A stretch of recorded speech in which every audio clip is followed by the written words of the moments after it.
Hi guys, good morning. Samahan nyo muna kami mamalengke guys. Grabe itong palengke na to guys kasi sobrang layo namin sa Tigaon to Tinambak. Dahil dun daw ang pinakamura. Kaya dadayuhin namin to ng malayo. 1 hour ata yung biyahe dito guys or 2 hours. Tapos yung pamangkin ko guys si Kyra, ayan. Walang dalang bimpo or tissue dahil sa sipon niya tumutulo na. Nagising pala kami guys ng 7 AM kasi kailangan namin pumunta ng maaga doon. Baka kasi pag late na kami dumating wala na kami madatnan. Pati na guys after 1 hour nakarating na kami sa Tinambak. Grabe sobrang ganda rin pala dito guys. Yun nga talaga sobrang layo. At first time ko makakarating dito.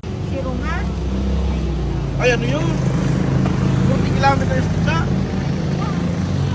At yun, nakarating na rin kami guys sa palengke. Grabe, sobrang kalmado ng dagat dito. Saka sobrang linis. Ganito guys, masarap maligo pag kalmado yung dagat. Kasi hindi siya delikado. At yun na guys, hindi naman pala gano'ng kalakihan yung palengke dito. Pero sobrang mura talaga dito, promise. At saka yung hipo niya guys, ay ang ganyang karami siya, 150 pesos lang siya. O diba guys, kung sa Manila yan, Diyos ko, sobrang mahal. Ikaw lang talaga yung mag-asawa mamili dito guys sa mga seafood. At saka meron din sila dito guys, binibenta ng mga dried fish. Like mga danggit, ganyan, sobrang sarap niyang, promise. At yun na guys, fast forward na guys, yung nakabili na kami lahat ng kailangan namin. Ayan, pauwi na rin kami kasi maliligo kami sa dagat. Pero may dinala kami saglit, bumili kami ng mga shells. Grabe guys, 20 pesos lang siya, isang plastic, sobrang dami. At yung nabili na namin lahat guys, bumili muna kami sa kalendarya kasi sobrang gutom na kami. Grabe, sobrang sarap talaga magluto ng mga Bicolano saka mga Bicolana. At yung pauwi na kami guys, kailangan namin mag-prepare kasi maliligo kami sa dagat. O diba guys, pa mga bigla natutuloy siya. At yung nakauwi na kami guys, pumunta muna kami sa palengke kasi kailangan namin bumili ng mga pagkain. Yung mga madali-dali lang guys at mga luto na. Grabe, sobrang sarap dito sa parisan ni Kiko. Ang sarap ng mga pansit dito saka yung Shanghai nila. Ay, sobrang tagal namin hintayin maluto yung pansit guys. Pumunta muna kami sa Pink Apron Cake Shop. At yun na nga guys, password na nga guys, nandito na kami sa Lagunoy. So dito yung way na papuntang Karamuan sa Lagunoy. Grabe, sobrang ganda ng mga beaches dito. At saka syempre hindi pwede mawalan yung magagandang mga tanawin. At saka guys, hindi ko ina-expect na nagpapakita na naman yung mayon dito. Last year kasi guys, pumunta kami dito, hindi sa amin nagpapakita yung mayo. Pero ngayon nagpakita sa amin, perfect. Yung paliliguan pala namin guys, dito po yung sa Busdak Beach Resort. Grabe guys, sobrang mura ng entrance dito guys. 20 pesos lang siya. Kairo! O, diba? Ikaw! Pagdaligo na naman si Kaika. Isang oras tayo. Isang oras biyahe. Ay, masinig. Amazing.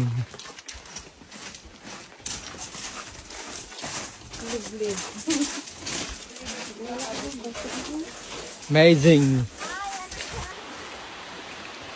Oh, low tide guys. Ito pa yung mayon, kita-kita yung mayon. Dahil yun na nga guys, dahil low tide yan, masarap mag-swimming ng ganito kasi kalmado yung dagat. Ganito guys yung gusto kong puntahan kasi sobrang sarap maligo pag ganito. At saka hindi siya gaano malamig. Yung mga kasama ko pala dito guys, yung mama ko, yung asin na, kukusa kumain na kinasumbate. Yung choco na ba to? Mataas nga yan. Kain ka sa mga service. Punta na. Ano ba sumayon sa no? Ayun o. Kaya nga eh. Gando. Nasaan yung agirang? Ayun. Ayan pala yung binili namin guys kanina yung cassava cake. Sobrang sarap ng cassava cake nila, promise. Syempre hindi pwede mawala yung pansit na binili namin kanina. Ganito yung masarap dalhin guys sa mga outing. Kasi hindi na kayo mahihirapan pa kasi luto na lahat. Kaya yun niluto lang namin guys yung lechon paksiw.